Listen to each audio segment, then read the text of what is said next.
Hello everybody. Okay, we are live. Today's is Thursday, so it's Q&A, so questions and answers.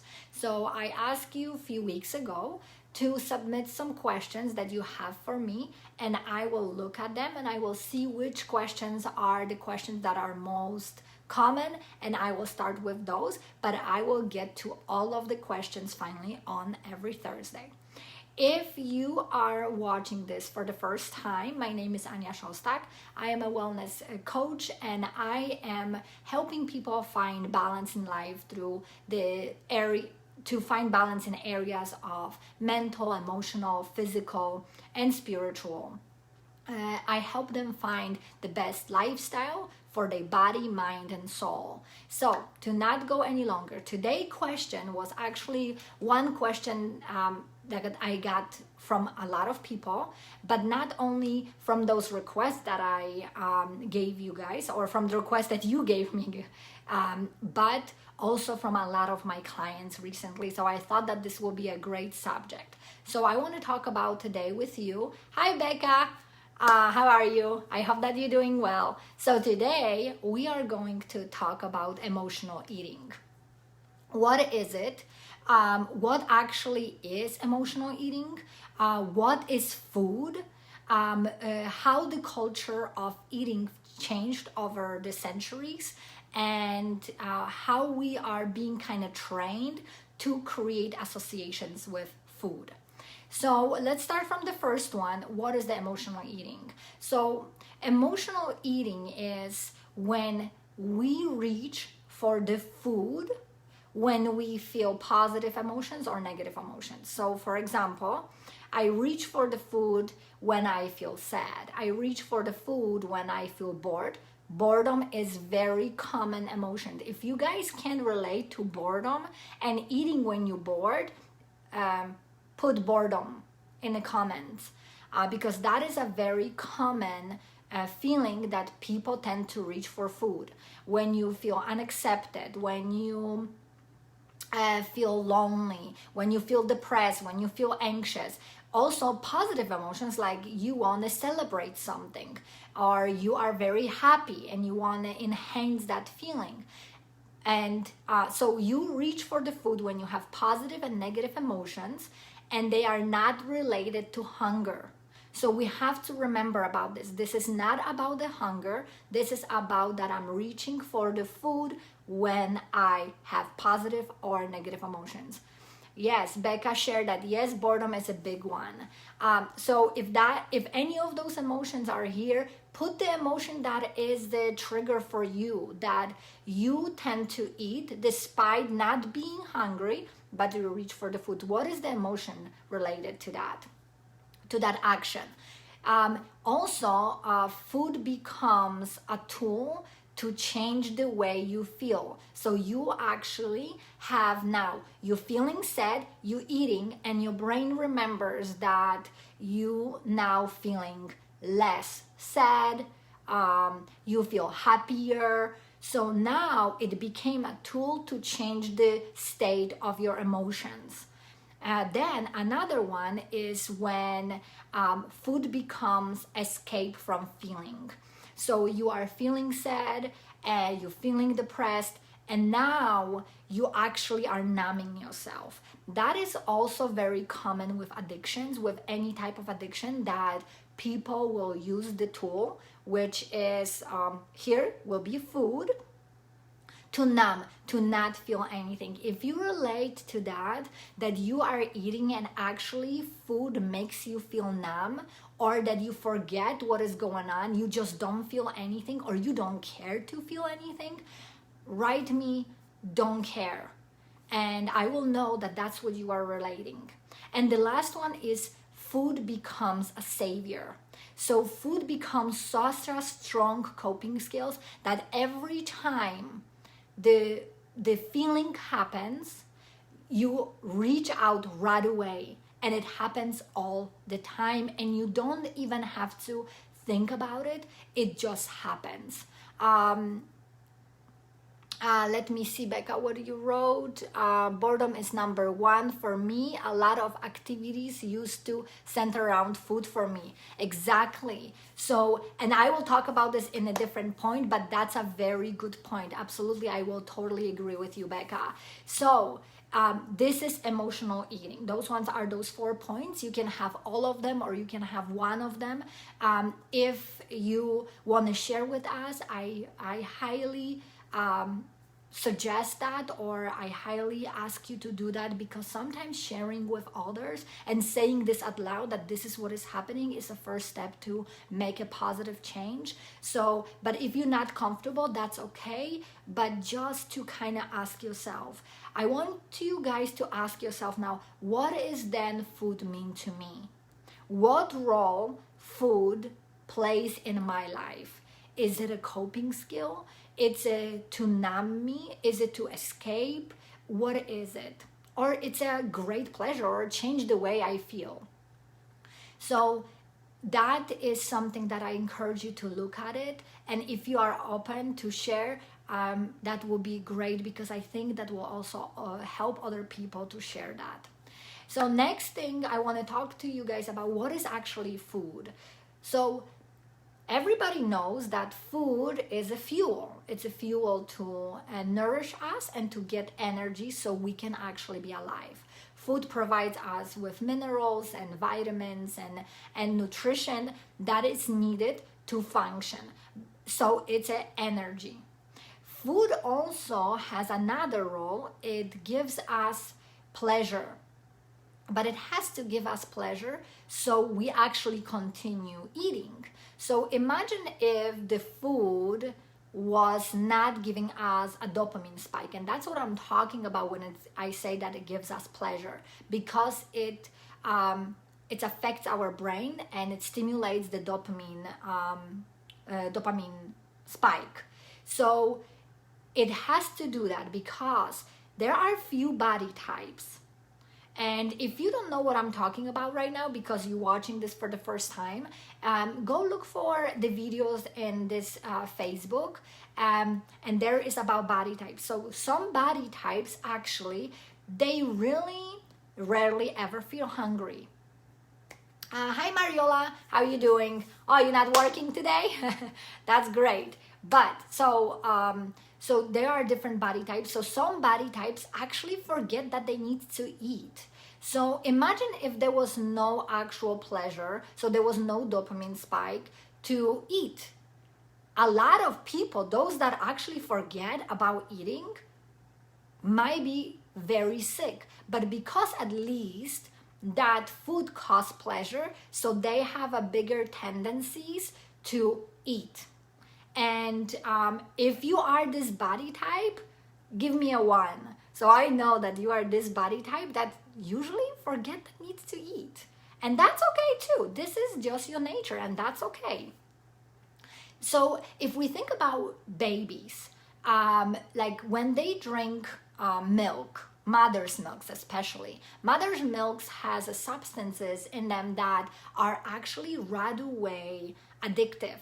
So baby will want it. It will get addicted to it right away. So it want it. So it will cry to eat. So it will not die. So food definitely has to bring this dopamine and pleasure, so we can go back to eating. So we will fight for food. So we will strive to eat. So that is the role of the food. So, but that role kind of change over time. So if we go way, way back to, to the cavemen, I'm not sure. I mean, I never talked to any cavemen, but because the survival need was such a huge need, and of course there was so much harder to get food, the food was really the fuel. So it was, I need to eat to survive. And there was not much probably thinking about, oh, is that food so tasty? Because, they probably didn't have no spices. So it didn't make that food taste better, right? That changed when this civilization started changing, we started having less problem getting food. So we actually didn't have to fight for food so much. So we started concentrating on the flavor, how it looks, how it smells, adding to look beautiful. So the food started playing a lot of the role, not just feeding us to survive, but to kind of, make us feel good, experience that pleasure of eating. And especially that now when we go to the beautiful restaurant, it's not only that it smells good, it looks good, so it stimulates a lot of senses. And when it stimulates a lot of senses, then the bigger dopamine spike and a better pleasure reaction or feeling. So also in a culture, what it's changed is that we created kind of association with the food. And that's another thing, that what happened with how we look at food and how did we create association with the food. So I want you guys to think about it for a second. Sorry.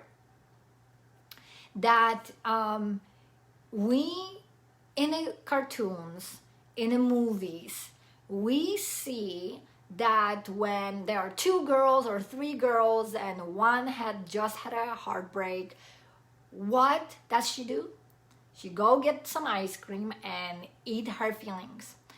Recently, I actually watched the video or movie The Grinch, with my daughter, and there was like a 15 at least seconds or maybe even longer segment that Grinch was emotionally eating.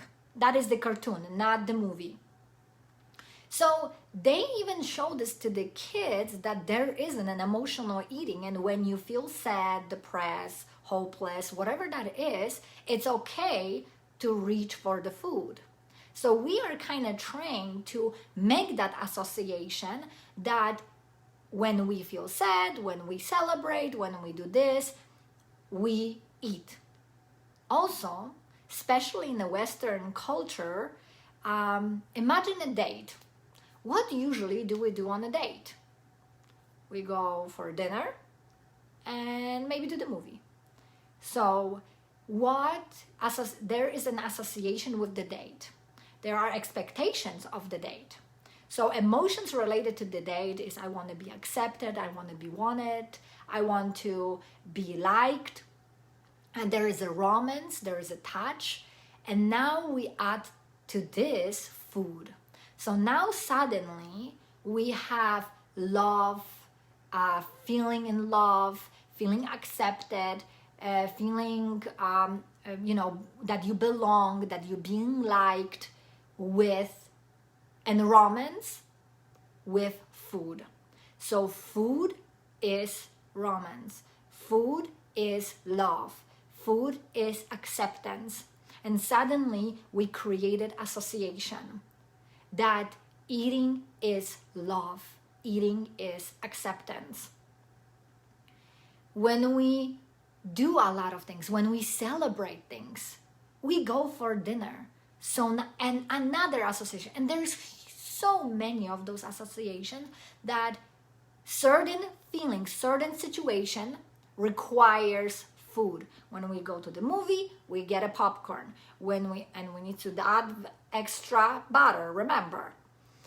When we go for dinner, when we go for a date, we go for dinner, or we have some food. When you have a date, your date, it's so common to bring you chocolates, bring you sweets, that even there is a bigger dopamine spike. So we created associations with, my husband just gave me a like, and he's supposed to be at work. Baby, you're supposed to be working, not watching my video.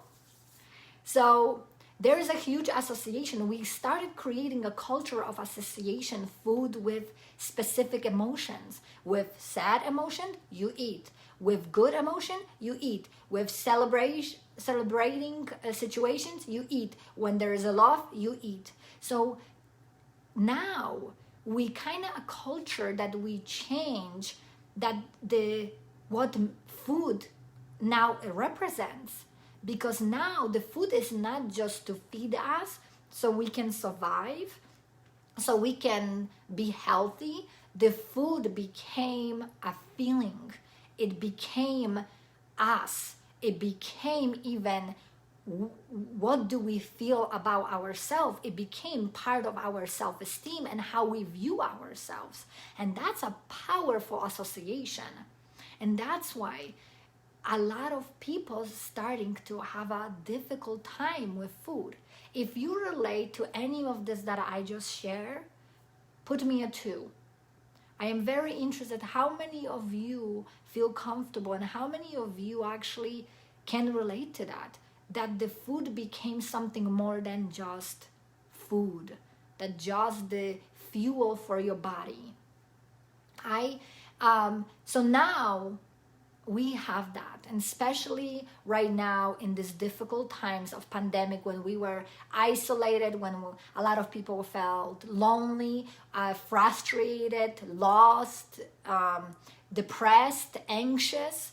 How many people, yes, Becca, thank you so much for sharing. How many people gain weight? How many people ate so much more than they normally did? How many people started suddenly binging on sugar or binging on food that contains sugar, fat, and salt? Because the industry created those 3 ingredients and put them very often in a lot of products because they are so addictive. So you want it even more. So it's not only that you want to make yourself feel better, right? But you're also getting addicted to it, so you eat more. If you notice that you crave foods that have fat, sugar, and salt, give me a 3. And that I am talking about most of the desserts, because most of the dessert has fat, have sugar, and they also put salt, so it enhances the sugar flavor, it enhances the flavor, so it's tastier. If you do, share with us, because that is a lot of people do that. And it's because it's not only that the culture changed, but we are trained to make those associations by the media. We see so much food flowing around, and I mean, like, it looks beautiful when you look at YouTube or when you look at some magazines.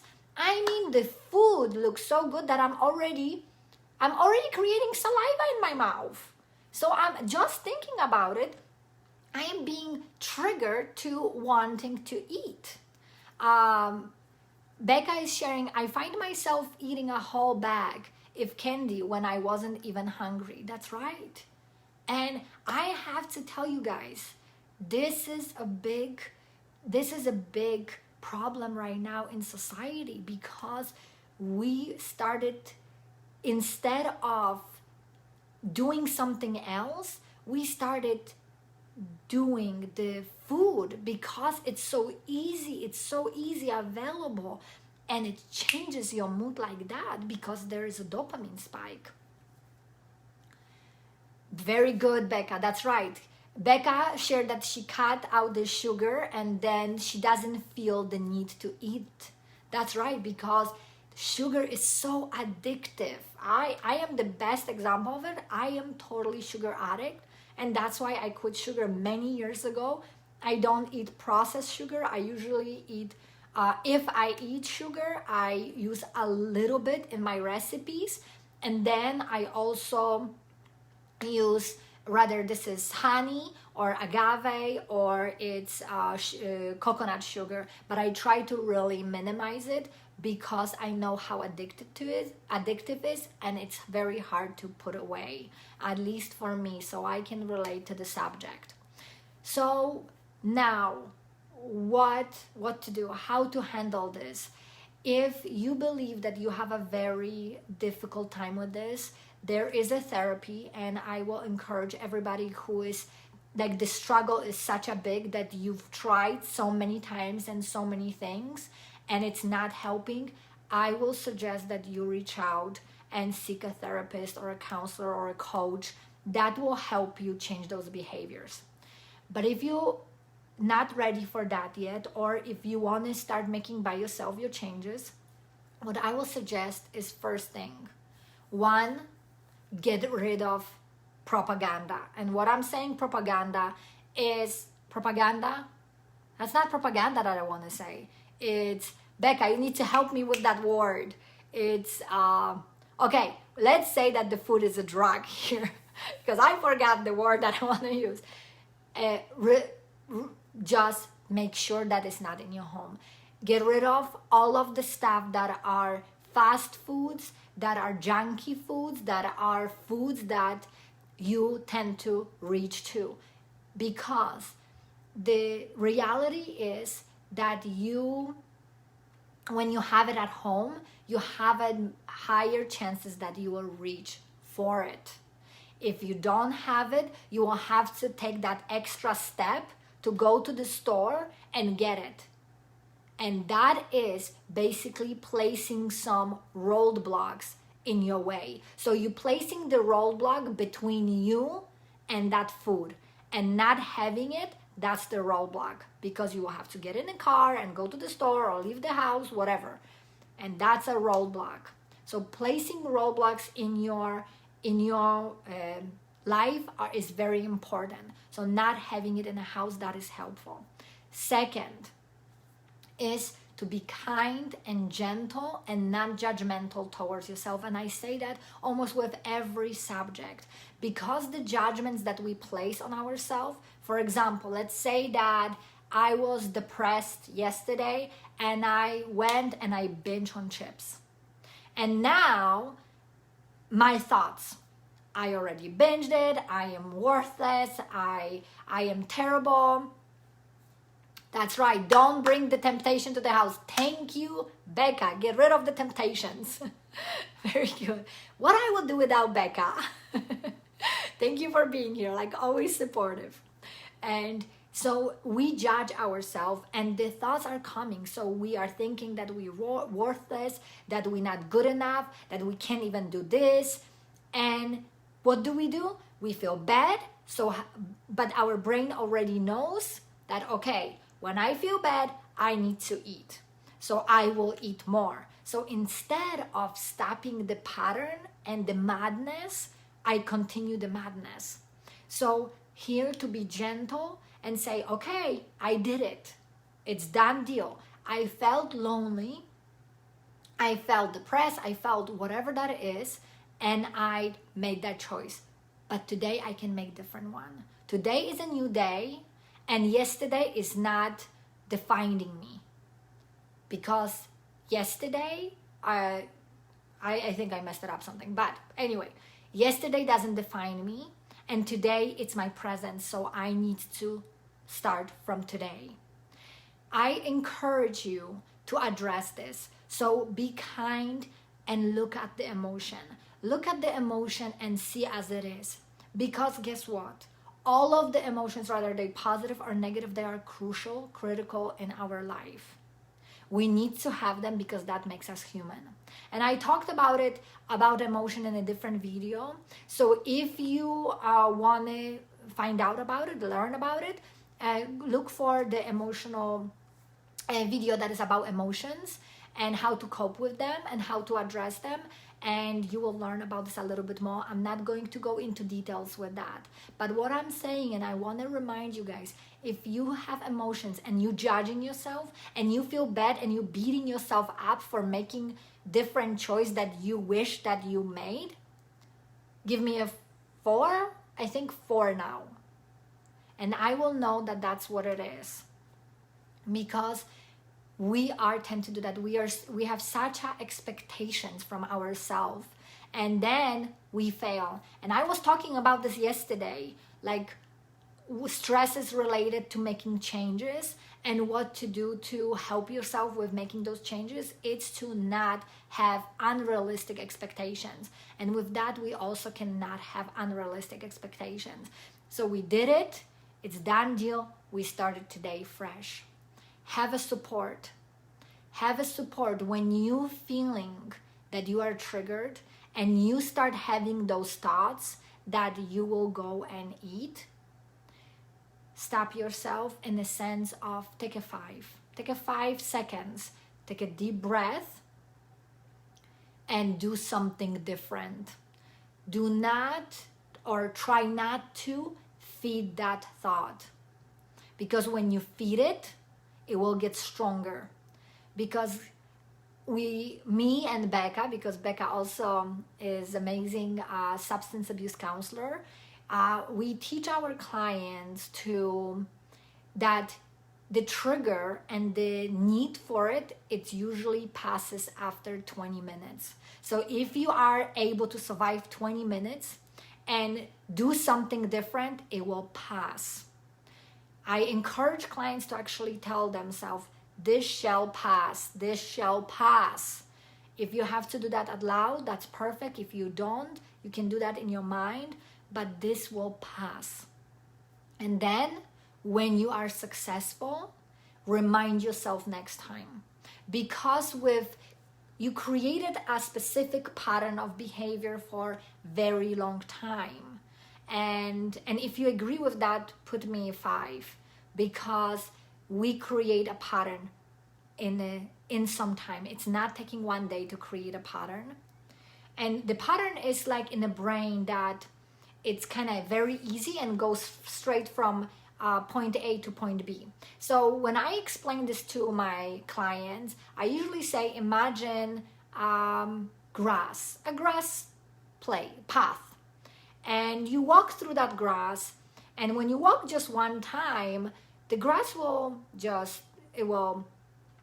be flat, but then it will get up and it will look like nothing happened. You will do twice, 3, 5, 10, 15, and the grass start being weaker and weaker, but the path is getting stronger and stronger, and it's easier to walk. So now you actually walking, yes, Becca, breaking the patterns of focusing on food. That's right, breaking the patterns of focusing on that and focusing on something else. So you walking, and that path is now so easy to find. So brain does the same thing. It's so easy to find that path. It was created, it was thick, and it's easy, and it's deep, and you just walk through it. So now you need to create a new pattern, new path. So you create, when comes that feeling, you look at it and you change what you do. So instead of grabbing the food, you do coloring, you do painting, you do reading, you go for a walk, you call somebody, you clean your bathroom, you clean your floors, whatever that is that will take your mind out of it. You have to get up and do something different. Because if you don't, and usually it's if in the first 5 seconds you won't do something different, you will have a higher chances that you will feed the negative thought. And that actually 5-second rule, it's a very good rule. If you guys don't want to learn about 5-second rule, let me know and I can address that next Thursday. So what we know so far is that the food we eat, why we eat emotionally and what is emotional eating. We talked about it, what is food actually for us, and how the culture changed with the food, and actually how we've been trained by media to create different association with the food. So we changed the kind of importance of food and how we view food and what food means to us. Then we talked about it, kind of what things we can put in our life or make that change, to create the positive change. So look at the emotion, Don't judge yourself. Be kind with yourself. Let go of the guilt and shame. And then get rid of also the food, so the temptations from your house. So put any roadblocks that you can in your path. And then to lost my thought. And then after that, to reward yourself. Remember that you create a different path, and to create a new path, to create new coping skill.